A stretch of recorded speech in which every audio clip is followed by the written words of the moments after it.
नमस्कार, आप देख रहे हैं प्रॉपर्टी प्लस। मैं हूं दीपक यादव। रुक करते हैं आज के शो का, लेकिन सबसे पहले बात करते हैं बुलेट पॉइंट्स की। महाराष्ट्र में बिल्डरों को अपने विज्ञापन में क्यूआर कोड देना हुआ अनिवार्य। हर तरह के रियल एस्टेट प्रोजेक्ट प्रमोशन में क्यूआर कोड देना होगा जरूरी। महाराष्ट्र रेरा ने नए नियम को लेकर जारी किया सर्कुलर। 1 अगस्त 2023 से अनिवार्य होगा नया नियम। विज्ञापन में क्यूआर कोड न देने पर रेरा एक्ट की धारा 63 के तहत बिल्डर पर लगेगा 10,000 से 50,000 रुपए तक जुर्माना। मुंबई में रीडेवलपमेंट प्रोजेक्ट में स्टैंप ड्यूटी की छूट। अलॉटेड परमानेंट अल्टरनेट अकोमोडेशन के लिए महज 100 रुपए होगा स्टैंप शुल्क। महाराष्ट्र सरकार के सर्कुलर के बाद रीडेवलपमेंट प्रोजेक्ट को बूस्ट मिलने का अनुमान। मुंबई, पुणे, नागपुर जैसे शहरों में रीडेवलपमेंट प्रोजेक्ट निर्माण में आ सकती है तेजी। पहले शहर के अनुसार 5 से 7% देना होता था स्टैंप शुल्क। पीएमएवाई के तहत घर खरीदने वालों को देना होता है 1,000 रुपए का स्टैंप शुल्क। देश की ब्रांड लीडर रियल एस्टेट कंपनियों की लिस्ट जारी। ट्रैक टू रियल्टी के ब्रांड एक्स रिपोर्ट में जारी हुई नेशनल, जोनल समेत रेजिडेंशियल, लग्जरी ऑफिस स्पेस में टॉप रियल एस्टेट डेवलपर्स की रेटिंग। देश के रियल एस्टेट में ब्रांड पर गंभीर डेवलपर्स पर एक्सपर्ट चर्चा। रियल एस्टेट में मौजूदा और भविष्य का सेंटीमेंट मजबूत। Property consultant Knight Frank India और डेवलपर संगठन नरेटको के साझा सर्वे में सामने आया प्रॉपर्टी मार्केट का मूड। डेवलपर्स, वित्तीय संस्थानों के बीच सर्वे में घरों की बिक्री, नए लॉन्च और भाव को लेकर नजर आया आशावादी रुख। रियल एस्टेट के सेंटीमेंट पर एक्सपर्ट के साथ चर्चा। बुलेट पॉइंट्स के बाद अब बात रियल ट्रेंड्स की। जब आप घर खरीदते हैं तो कीमत देखते हैं, लोकेशन देखते हैं, लेकिन डेवलपर के ब्रांड को कितना गंभीरता से लेते हैं? क्या आप fiscal trust, ROI, project quality, industry reputation, buyers endorsement, aspiration और रिकॉल वैल्यू जैसी बातों पर भी गौर करते हैं? दरअसल ये मैं इसलिए कह रहा हूं क्योंकि रियल एस्टेट ही एक ऐसा सेक्टर है जहां पर ट्रांसपेरेंसी सबसे कम है और विवाद सबसे अधिक है। देश भर में लाखों होम बायर्स डेवलपर्स की धोखाधड़ी का शिकार भी हुए हैं और होते जा रहे हैं, क्योंकि आपको डेवलपर से जुड़ी इन बातों की जानकारी नहीं होती और डेवलपर्स को अपने ब्रांड की चिंता भी नहीं होती। लेकिन कुछ गिने चुने रियल एस्टेट डेवलपर्स हैं जो अपने ब्रांड और बिजनेस को लेकर कमिटेड होते हैं। देश के ऐसे ही टॉप ब्रांड्स की लिस्ट जारी हुई है। ट्रैक टू रियल्टी ने देश के सबसे टॉप रियल एस्टेट डेवलपर्स की रेटिंग जारी की है। तो आपको दिखाते हैं इस बार ब्रांड एक्स रिपोर्ट में कौन सी बेस्ट रियल्टी ब्रांड्स हैं जो मार्केट और कंज्यूमर की उम्मीदों पर खरे उतरे हैं। इस पर खास चर्चा के लिए हमारे साथ मौजूद हैं अभिषेक कपूर, ग्रुप सीईओ और डायरेक्टर पूर्वांकरा लिमिटेड। हमारे साथ रवि सिन्हा है, सीईओ ट्रैक टू रियल्टी। तो बहुत स्वागत करेंगे अभिषेक और रवि जी आपका हमारे साथ जुड़ने के लिए। अभिषेक जी, सबसे पहले आपके पास आएंगे। आमतौर पर हम देखते हैं कि रियल एस्टेट में ब्रांड कॉन्शियस डेवलपर्स बहुत कम हैं। ये इसलिए और हैरान करने वाला है क्योंकि हम बात कर रहे हैं 2030 तक इस सेक्टर के $1 ट्रिलियन होने की, लेकिन ट्रांसपेरेंसी की कमी, अनफेयर प्रैक्टिस के चलते बहुत कम रियल एस्टेट डेवलपर्स ऐसे हैं जो गंभीरता से अपने ब्रांड पर काम करते हैं। हमने देखा ब्रांड रेटिंग में पूर्वांकरा की स्थिति बेहतर हुई है। पिछले साल के मुकाबले इस साल वित्तीय प्रदर्शन बेहतर हुआ है। उसके लिए क्या रणनीति अपनाई आपने?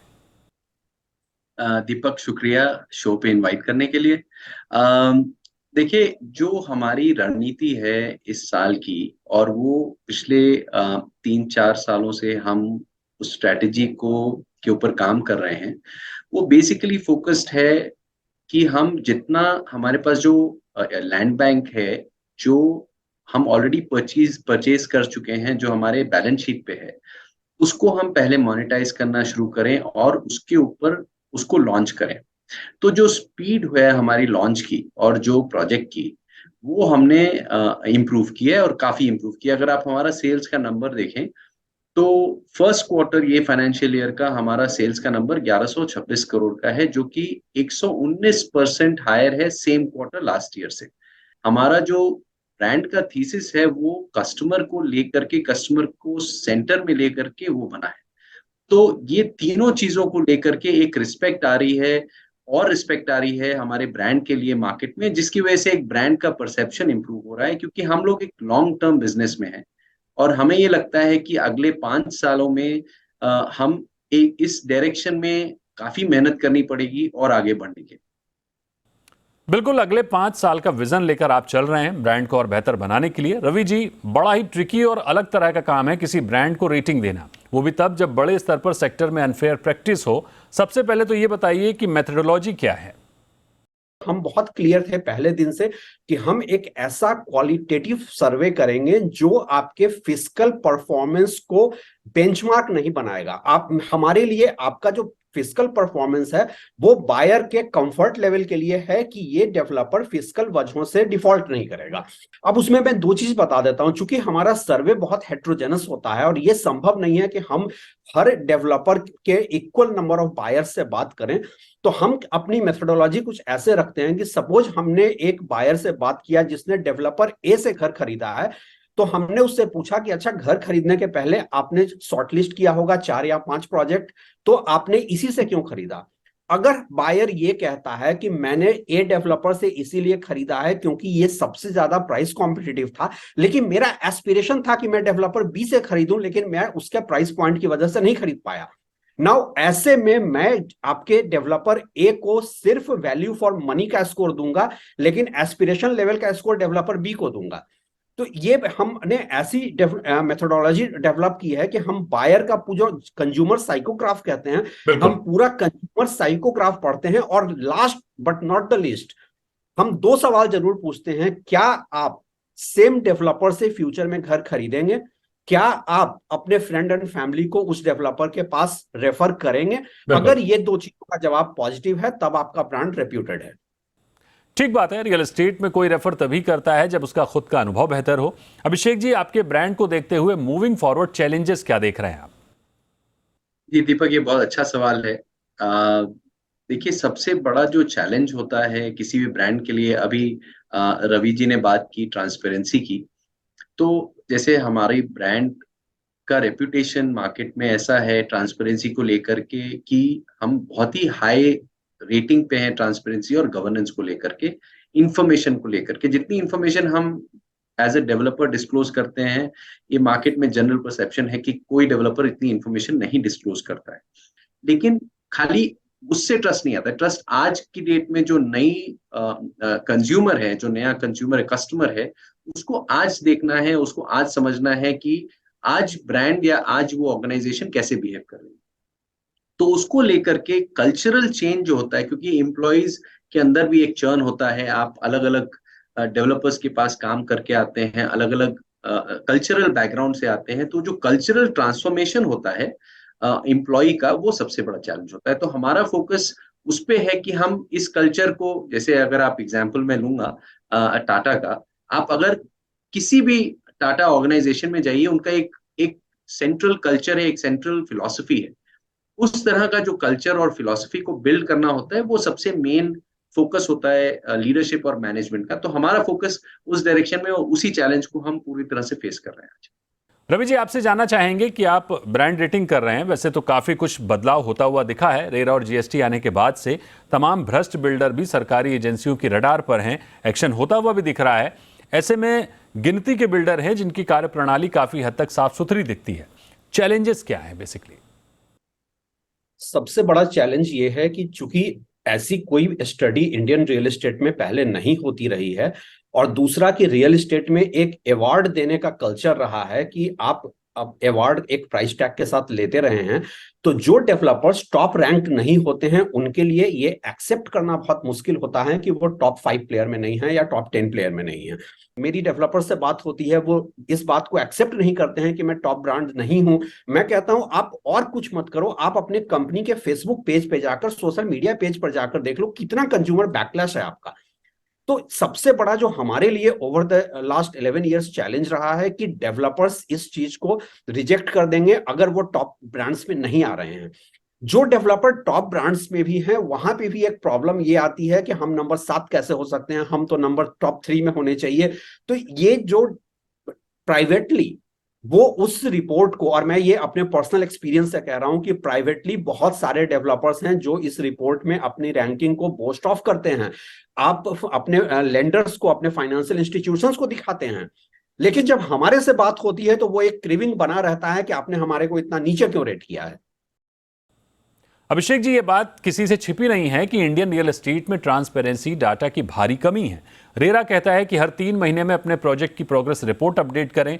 इसके बाद भी रेरा को चेतावनी देनी पड़ती है, बिल्डर फिर भी अपडेट नहीं करते हैं। ऐसे में इस इंडस्ट्री में आप खुद को कहां पाते हैं?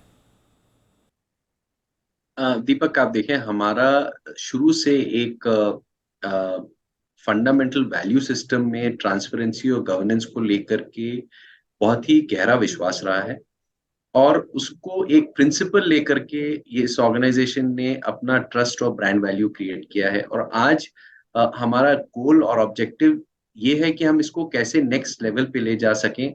कि कस्टमर आज क्या चाहता है? कस्टमर ये चाहता है कि जो इंफॉर्मेशन है वो रिलायबल हो, और वो कंप्लीट क्लैरिटी के साथ और ट्रांसपेरेंटली उसको मिले। उसमें कोई कंफ्यूजन या उसमें कोई तरह का छुपाव ना हो। लेकिन जो हमारा परसेप्शन है कि हम उसमें कंप्लीटली प्रिंसिपली विश्वास करते हैं, और उसको और आगे रोबस्ट तरीके से बढ़ाने की कोशिश कर रहे हैं। और उसमें हम हर तरह का कल्चर, एक जैसे मैंने आप पीछे बताया, कल्चर एक प्रिंसिपल है, लेकिन हम उसमें टेक्नोलॉजी और कई प्रोसेसेस को इंट्रोड्यूस कर रहे हैं ताकि पीपल डिपेंडेंट ना रहे खाली, ये ऑल्सो प्रोसेस के थ्रू एक डिसिप्लिन की तरह से इंफॉर्मेशन डिसेमिनेट होनी चाहिए।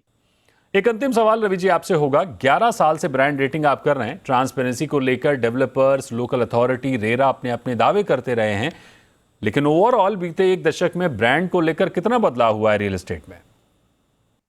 देखिए, जहां तक ब्रांडिंग का सवाल है, अभी भी ये जो लर्निंग प्रोसेस सेक्टर का है वो बहुत स्लो है। और आज भी जो अप्रोच है वो सेल्स ड्रिवन अप्रोच है, ब्रांड ड्रिवन अप्रोच नहीं है। मेरी कई डेवलपर्स से बात होती है, जो लेसर नॉन डेवलपर्स हैं, मिड साइज डेवलपर्स हैं, वो मुझसे एक सवाल पूछते हैं कि आपने जिनको टॉप रैंक प्लेयर बनाया है, मैं सेम मार्केट में उस बिल्डर के साथ सेम प्राइस पॉइंट पर बेच रहा हूं, तो क्या फर्क पड़ गया अगर वो हमसे बेटर रैंक प्लेयर है? ये एक मिसनोवर है। ये बेसिकली रियल एस्टेट की ओवरऑल अंडरस्टैंडिंग की कमी की वजह से है।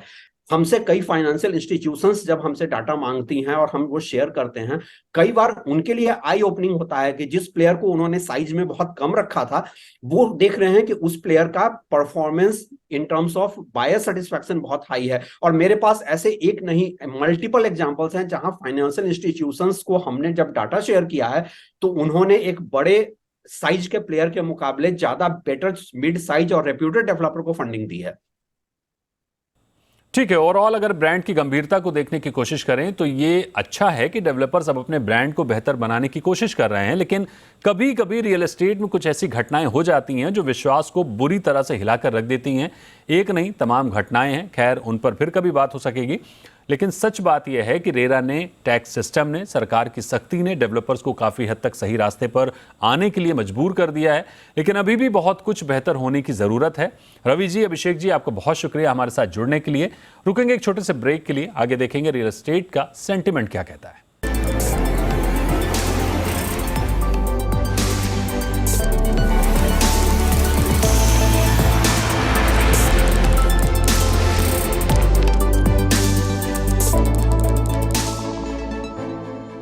वेलकम बैक, आप देख रहे हैं प्रॉपर्टी प्लस। अब दो अहम खबरों का रुख करेंगे। पहली ये कि मुंबई में अब रीडेवलपमेंट प्रोजेक्ट में घर खरीदने वालों को स्टैंप ड्यूटी से छूट मिल गई है। तो वहीं नाइट फ्रैंक इंडिया और नरेटको ने रियल एस्टेट के सेंटीमेंट पर एक रिपोर्ट जारी की है। इस रिपोर्ट में डेवलपर्स और नॉन डेवलपर्स का मौजूदा और फ्यूचर सेंटीमेंट अधिक आशावादी देखने को मिल रहा है। अब जब रीडेवलपमेंट में स्टैंप ड्यूटी की छूट भी शामिल हो रही है, तो ऐसे में किस सेगमेंट की बिक्री और नए लॉन्च में कैसा असर देखने को मिलेगा? ओवरऑल सेंटीमेंट क्या कह रहा है? डिमांड और सप्लाई साइड क्या कुछ चुनौतियां बनी हुई हैं? उन सबको समझेंगे। हमारे साथ हैं नाइट फ्रैंक इंडिया के सीनियर एग्जीक्यूटिव डायरेक्टर गुलाम जिया साहब। गुलाम साहब, बहुत स्वागत है आपका जी बिजनेस पर। मेरा पहला सवाल आपसे ये होगा कि महाराष्ट्र सरकार ने रीडेवलपमेंट प्रोजेक्ट को लेकर काफ़ी मेहरबानी दिखाई है पिछले काफ़ी समय में।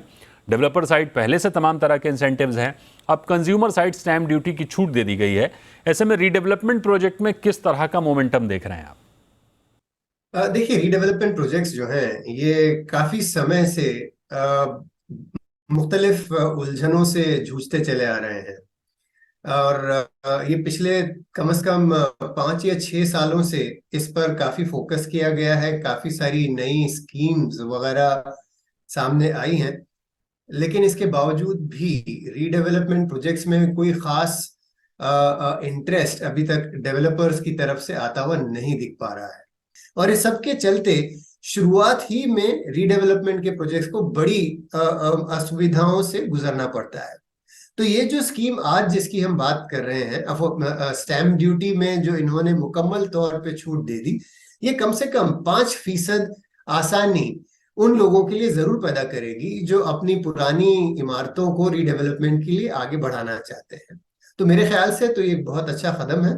कई सारे इक़दाम अब तक के जो पूरी तरह से कामयाब नहीं हो पाए हैं, उनमें ये एक और इजाफा है, और मुझे उम्मीद है कि इसके चलते अब जो रेसिडेंट्स हैं उनको अपनी फिजिबिलिटी मुकम्मल होती दिखाई देगी। गुलाम साहब, आपने हाल ही में नरेटको के साथ मिलकर सेंटिमेंट सर्वे किया था, इसमें किस तरह के आंकड़े निकल कर आए हैं? पहली बात, डेवलपर्स और नॉन डेवलपर साइड किस तरह का रुख देखने को मिला है?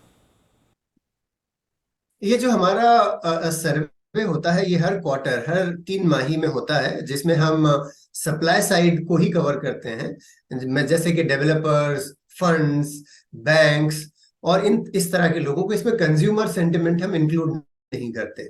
तो ये जो इस समय पिछले 3 महीनों का जो सेंटिमेंट इंप्रूवमेंट हुआ है, ये रिमार्केबल है। ये बहुत गौरतलब बात है कि तकरीबन सारे मुल्क में रेसिडेंशियल डेवलपर्स की उम्मीदें और बढ़ती चली जा रही हैं। हम ये पूरे इंडिया में, भारतवर्ष में हम इस चीज का सर्वे करते हैं, तो मुख्तलिफ मुकामात पर हमें मुख्तलिफ रिएक्शंस मिले, लेकिन तकरीबन सभी जगह ये है कि अगले 6 महीनों में डेवलपर्स को काफी उम्मीदें हैं कि अगली मार्केट इनकी काफी इंप्रूव होती दिखाई देगी। सो ओवरऑल सेंटिमेंट्स बहुत ही स्ट्रांग चल रहा है। गुलाम साहब, फंडिंग अवेलेबिलिटी को लेकर किस तरह का सिनेरियो देखने को मिल रहा है? क्योंकि अभी हाल में हमने देखा कि टॉप रियल एस्टेट डेवलपर्स लगातार अपने डेट कम कर रहे हैं। जाहिर तौर पर उन्हें कंज्यूमर से बेहतर सपोर्ट मिलता दिख रहा है। अंडर कंस्ट्रक्शन घरों में कंज्यूमर का फिर से एक बार रुझान देखने को मिला है। और क्या गौर करने वाले तथ्य देखने को मिल रहे हैं? बात सबसे इंपॉर्टेंट बात जो आपने बिल्कुल बता दी, वो ये है कि डेवलपर्स पर जो आज से 3 वर्ष पहले तक एक शिकंजा सा कस चुका, जिसके कारण उनके फाइनेंसेस बिखरते दिखाई दे रहे थे। कई सारे डेवलपर्स जो तकरीबन बैंकरप्ट होते चले गए, उस चीज में पिछले 1.5 से 2 साल में चूंकि कंज्यूमर इंटरेस्ट बढ़ा है, खरीदारों का इंटरेस्ट चूंकि बढ़ गया है, लोग खरीद रहे हैं मकान, और मकानों के खरीदने के दर में, इसकी स्पीड में इतनी बेहतरी आई है कि डेवलपर्स आज खुद को एक बेहतर पोजीशन में पाते हैं। फिर चाहे वो बैंक से फंड अवेलेबिलिटी हो, क्योंकि बैंक की तरफ से भी, चूंकि बैंकों को भी ये दिखाई देने लगा है कि सेल्स इंप्रूव हो गई है, तो उनकी तरफ से भी काफी रिलैक्सेशन हुआ है डेवलपर फंडिंग के लिए। तो चाहे वो बैंक से डेवलपर फंडिंग हो, या कंज्यूमर एडवांसेस हो, या इवन प्राइवेट इक्विटी की तरफ से भी काफी सपोर्ट आता दिख रहा है। तो ओवरऑल फंडिंग, और ये फंडिंग का भी सवाल हमारे सेंटिमेंट इंडेक्स से जुड़ा हुआ है। हम सारे डेवलपर्स और फंड से यही सवाल करते हैं, और हर तरफ से एक बहुत ही बेहतरीन जवाब मिल रहा है कि अगले 6 महीनों को लेकर रेसिडेंशियल रियल एस्टेट से काफी उम्मीदें सबकी वाबस्ता हैं। तो अगले 6 महीने, चाहे वो फंडिंग ही क्यों ना हो, बहुत अच्छी परिस्थिति में चलता दिखाई दे रहा है। गुलाम साहब, सेगमेंट वाइज कैसी तेजी और मंदी देखने को मिल रही है? जो मौजूदा माहौल है कि लग्जरी चढ़ रहा है, लेकिन अफोर्डेबल हाउसिंग लगातार कमजोर होता दिख रहा है, क्या यही माहौल बना रह सकता है या फिर ट्रेंड बदलेगा?